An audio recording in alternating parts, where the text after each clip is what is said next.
There are 3 codes on your property tax bill that need your attention. If one is wrong, you're overpaying, and it's never the other way around. Take Charlie Butler, for example. He owns 12 condos outside of Nashville, bought them for retirement. Then the county mailed him a notice saying his properties had been reclassified, residential to commercial, retroactively, for 2 tax years he'd already paid. Nothing about those buildings changed though. Nobody added a 13th floor, nobody put in a loading dock, nobody converted the lobby into a subterranean laser tag arena.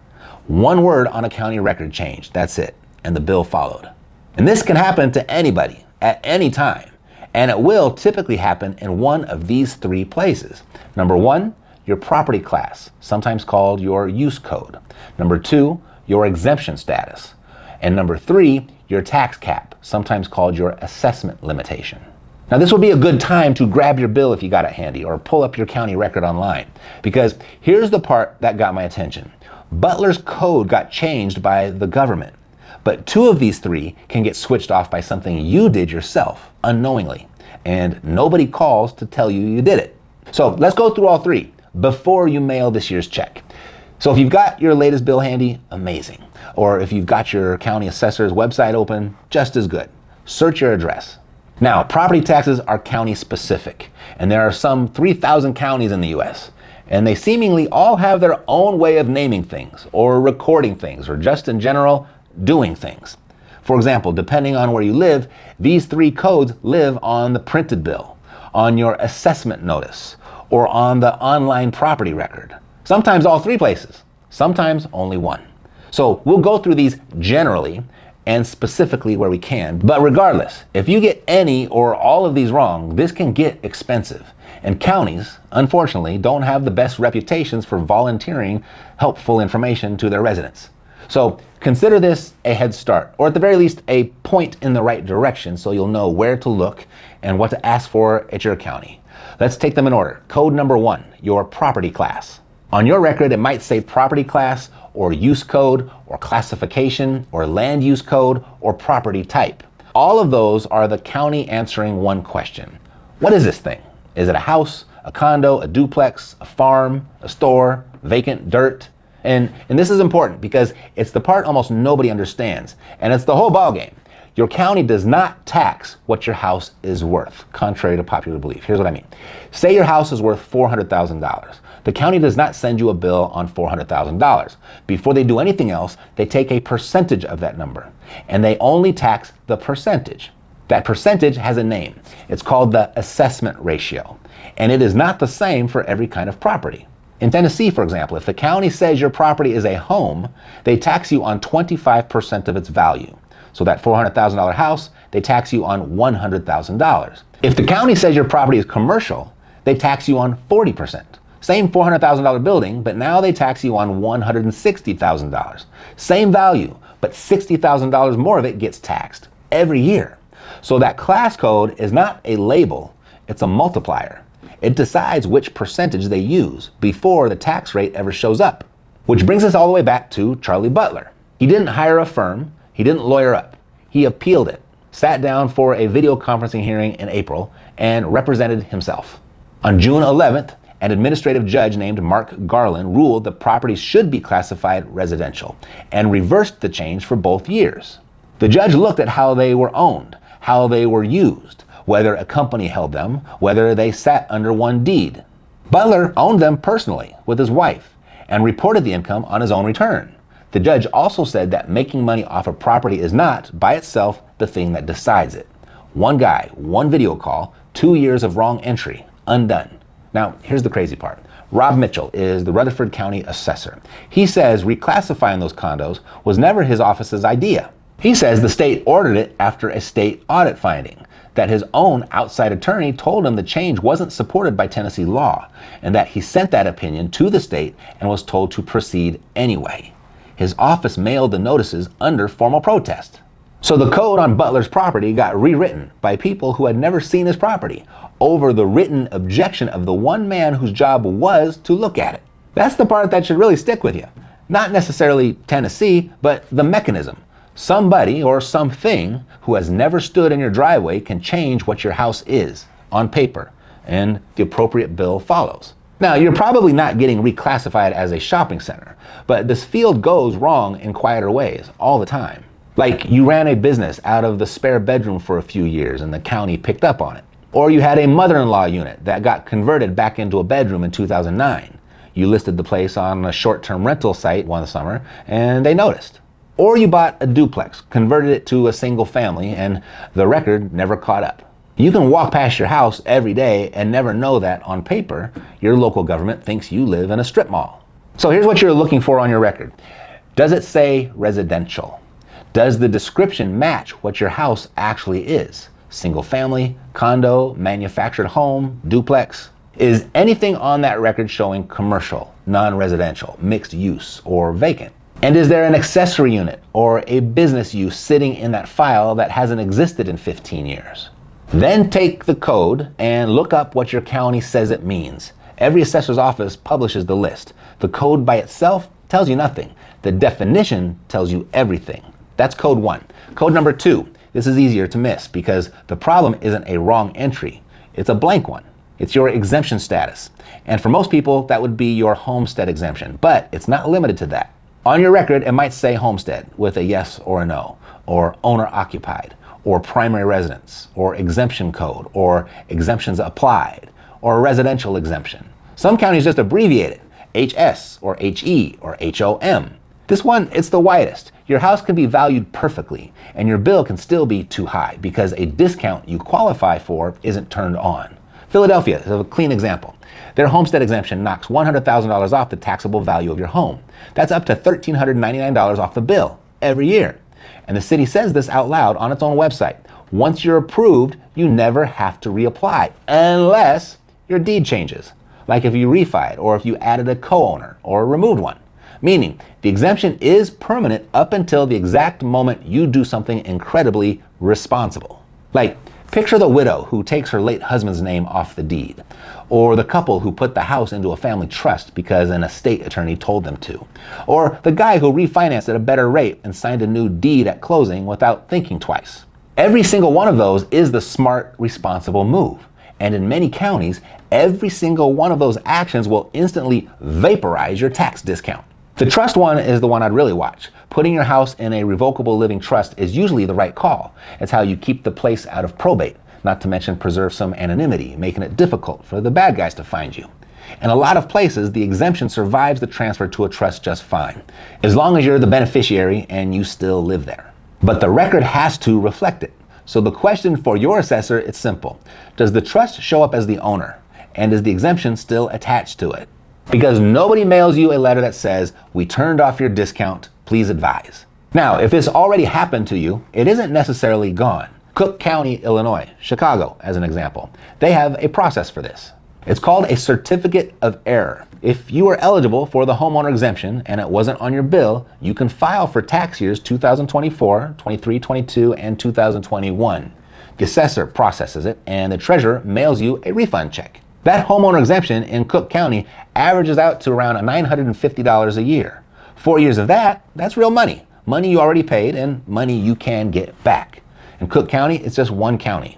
Most states have some version of a correction window, and you will never find out about it by waiting for the good news to magically fall from the sky. So here's what you're looking for. Is the house marked owner occupied? Is the basic homestead exemption there?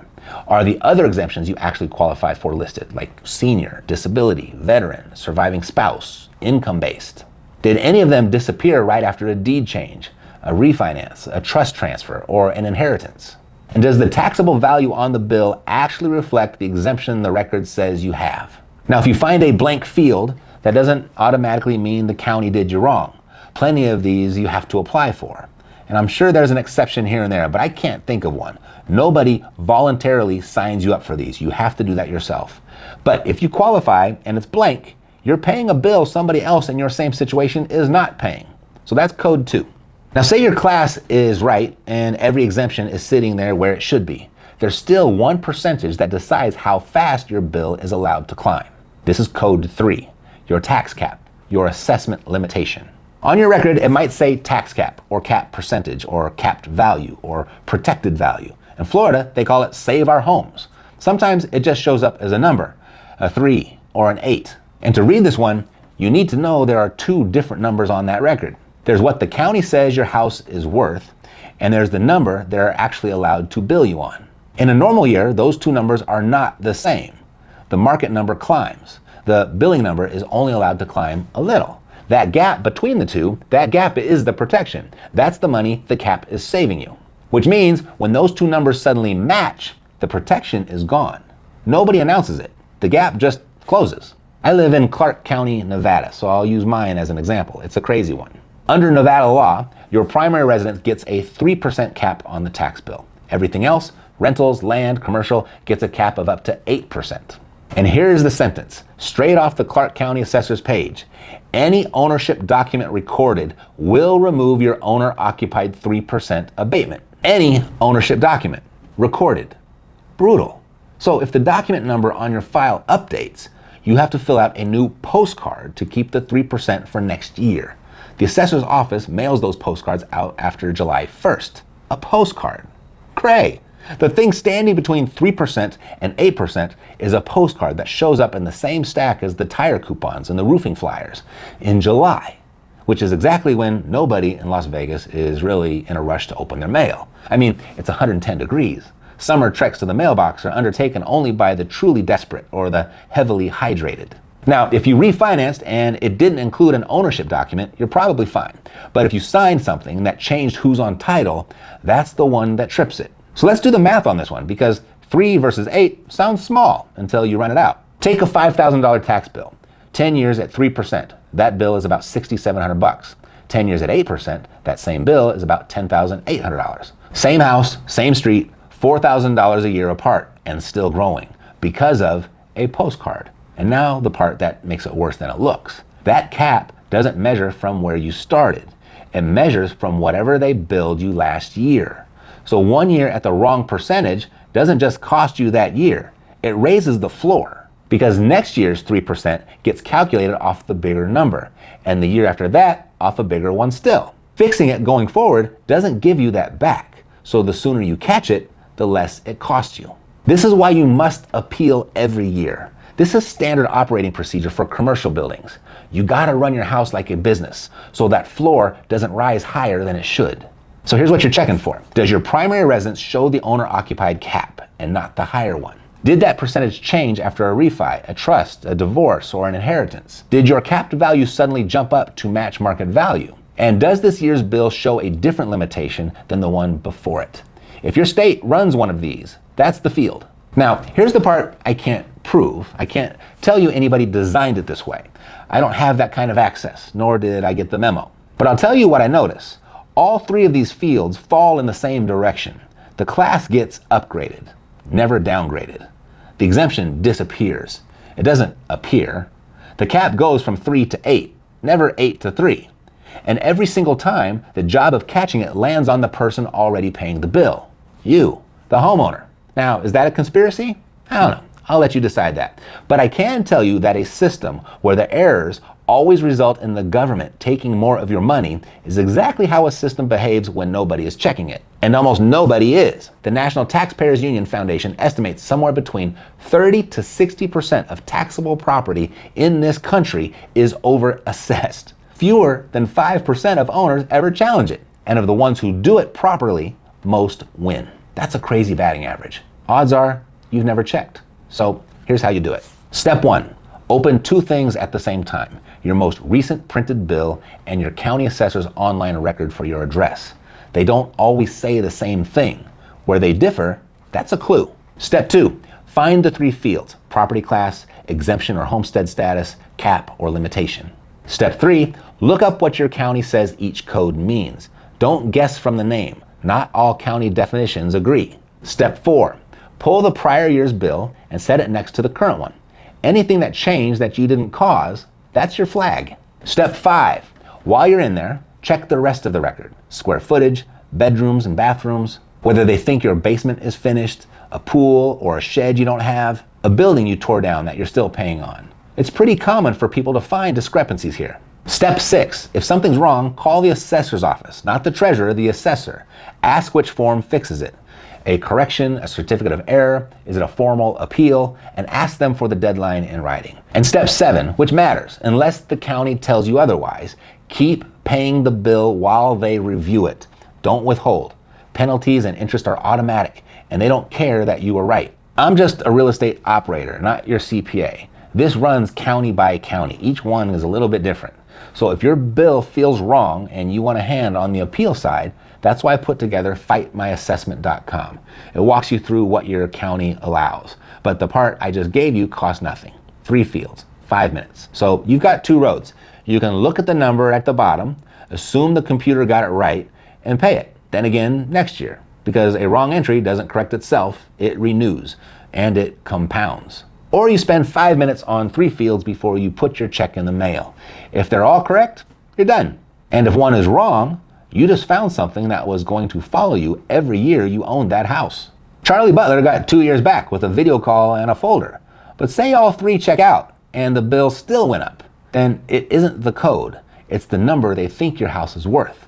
Different fight, different form, different deadline. And it's where homeowners get quietly reclassified into a bigger target. And that's why I pulled this one here out for you to watch next. You wouldn't believe how often the county gets your assessment wrong until you look up your own address. Run your house like a business. Defend it like your home. God loves you, and so do I. Take care.